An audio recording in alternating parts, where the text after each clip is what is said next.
Yan na po. Ang pangatlo. Yan. Hintayin natin makaluto. Kusa po yan. Umaangat. Lalabas po yan dyan. Tignan po. Titigan yung mabuti. Huwag kayong kukurap. Huwag kayong kukurap. Pasensya po sa sa ingay ng surround dito. Yan. Dahan-dahan yan. Aangat.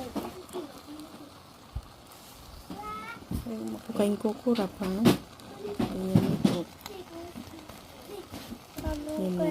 Malapit na po yan. Ayan na. Umangat na siya. Diyan. Master egg. Ayan. Ganyan po siya pagluto na. Ayan. Hamang nilagay ko po yan. Iba. Mas